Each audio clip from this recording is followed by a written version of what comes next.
사이다 무비튼. 일단 해결은 됐지만 아수라장이었다. 오락실에서 놀다가 바꿔치기 당할 뻔했다. 아니, 당했다. 범인은 들치기남. 게임과는 거리가 멀어 보이는 아저씨였다. 처음에는 그 남자를 눈치채지 못했는데 내 가방을 만지는 걸 보고 뺏겼다 라고 생각한 순간 바로 게임을 끝내고 그 자식을 쫓아가 어딜! 하고 소리치며 드롭킥을 날렸다.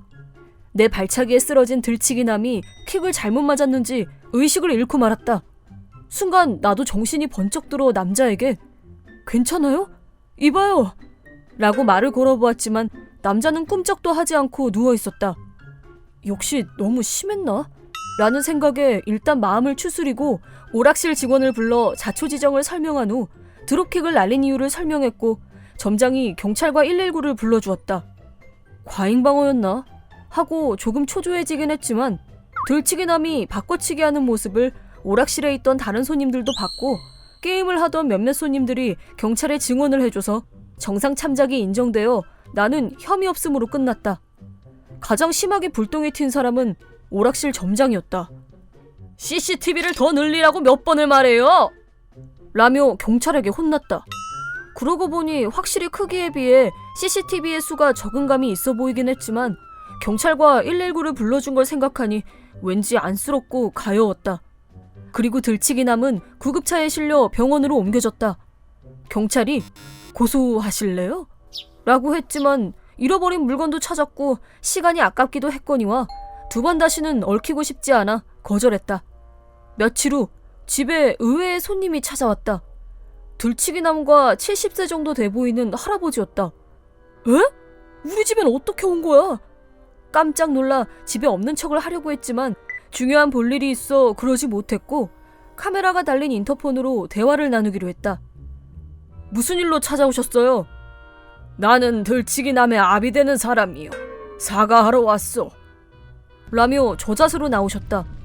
할아버지와는 대조적으로 장본인인 들치기남은 뚱한 표정으로 옆을 바라보고 있었고 사과할 마음은 눈꽃만큼도 없어 보였다. 그것보다 저희 집 주소는 어떻게 하셨어요? 경찰이 알려줬네만. 네? 그럴 리가요. 정말이요. 무산이라는 사람이 알려줬다네. 믿지 못하겠으면 직접 경찰에 가서 물어봐도 상관없네. 이라고 하시길래 바보 같은 경찰이네. 저는 더 이상 이 사건이랑 엮이고 싶지 않습니다. 이만 돌아가시고 다시는 찾아오지 마세요. 라며 당장 돌아가 주길 바라는 마음에 더 심하게 말했다. 그리고 이 시기쯤 이사를 결심했다. 그런데 할아버지가 우리 집 앞에서 무릎을 꿇고 계신 게 아닌가? 우리 아들은 우리 회사의 중요한 부장이요. 얼마 전 모 자동차 회사의 계약을 따와서 지금 중요한 시기란 말이요.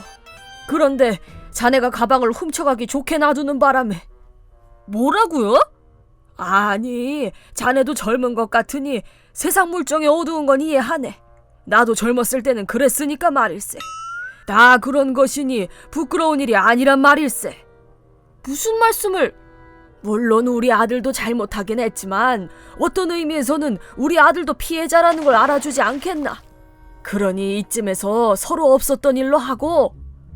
사과하러 와선 당신이 가방을 잘못 둬서 그렇다, 훔치고 싶게 만들었다 라니 어처구니가 없었다. 자기 아들도 피해자라는 피해자 코스프레가 너무 불쾌해서 컴퓨터에 저장해두었던 총소리를 재생시켜 다음은 당신들 차례다 라는 말로 허겁지겁 돌아가게 만들었다. 그 후 나는 바로 경찰을 찾아가 민원을 넣었다. 주소를 알려준 사람은 중년의 남성이었고 젊은 여성과 나이 지긋한 영감님에게 탈탈 털렸다. 사과하고 싶으니 주소를 알려달라 라고 하는 사람들의 경우 거짓말인 경우도 많고 복수나 보복을 위해 물어보는 경우도 있기 때문에 경찰은 절대로 개인정보를 알려주어서는 안 된다.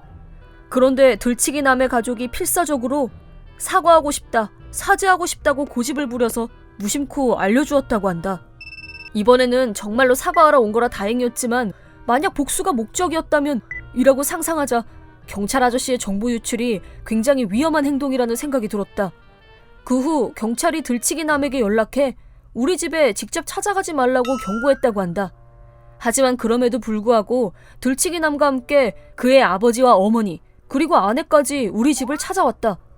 나는 그런 사람에게도 아내가 있다는 사실에 놀랐다. 게다가 아내는 꽤 미인이었고 그 다음에 이어지는 그녀의 말에 더 놀라고 말았다. 저희 부부에게는 16살 딸이 있어요. 그 애를 드릴 테니 제발 고소를 취하해주세요. 그때서야 들치기남이 몇 번이나 사과하러 온 이유를 알 수 있었다. 고소 취하가 목적이었던 것이다. 하지만 들치기남은 한 번도 직접 사과한 적이 없었을 뿐더러 줄곧 입을 닫고 있었다. 16살의 부장님 딸, 솔직히 매력적이긴 했다. 하지만 잘 생각해보니 나는 애초에 고소를 한 적이 없었다. 그렇다는 건 이 사람들이 받은 고소장은 내가 아닌 다른 사람의 것이라는 건데 도대체 얼마나 많은 사람들에게 피해를 주고 다닌 건지. 전 고소장을 제출하지 않았는데요? 다른 사람이랑 착각하신 것 같아요.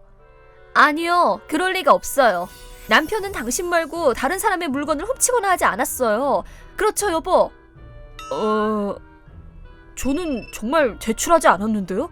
그럴 리가 없어요. 왜 거짓말을 하는 거죠? 그렇게 저희 남편을 범죄자로 만들고 싶으신 거예요? 무슨 원한이 있어서 이렇게까지... 아내에 추궁해주려 나는 아무 말도 하지 못했고 다음날 바로 회사에 휴가를 내고 이사갈 집을 알아봤다. 부동산에 전화해 하루라도 빠른 날짜로 이사 날짜를 잡았다. 그 후에도 매일같이 들치기남의 가족들이 사과하러 찾아왔고 어느샌가 893호에 빚쟁이들이 드나든다는 소문이 돌기 시작했다. 그리고 관리사무실로 끊임없이 항의 전화가 걸려왔다. 관리사무실에는 미리 상황 설명을 해둔 상태였고 이사 날짜도 정해졌기 때문에 항의 전화를 한 이웃에게 사정을 설명해 소문은 금세 잠잠해졌다. 하지만 들치기남의 가족들은 이사 전날까지도 우리 집을 찾아왔다. 결국 협상카드로 썼던 16살 딸은 한 번도 나타나지 않았지만 말이다. 그 일이 있은 지 2주 후 나는 이사를 했고 매일 이어지던 급습이 사라져 안심했다. 후에 경찰을 통해 들은 얘기에 따르면 들치기남은 예상대로 나 외에도 다른 사람들의 물건을 바꿔치기 하거나 절도, 소매치기 한 사실이 밝혀져 실형을 면할 수 없을 거라고 했다. 내 사건은 빙산의 일각에 불과했다는 것에 놀랐다. 그리고 또 하나 알게 된 사실은 들치기남이 정신적으로 조금 문제가 있는 사람이라는 것이다. 눈에 초점이 없었던 건 다 그런 이유 때문이었던 것이다. 결국 부장직도 직위 해제가 되었고 모 대기업 자동차 회사와의 계약도 없었던 일이 되었다고 한다. 아내와도 이혼했는데 딸의 양육권은 아내가 가져갔다고 한다. 그래서 어느 부분이 아수라장이었냐고? 그건 바로 매일 못생긴 들치기남과 그 가족들의 얼굴을 본 것과 또 후에 SNS를 보고 안 사실이지만 들치기남에게 실제로 16살짜리 딸이 있긴 했지만 미인인 아내의 외모를 전혀 닮지 않았고 들치기남을 빼다 박은 것처럼 똑같이 생겼다는 것? 하마터면 속을 뻔했다. 이번 영상은 어떠셨나요? 재밌게 보셨다면 구독, 좋아요에 댓글까지 달아주시면 감사하겠습니다. 그럼 다음 영상에서 만나요.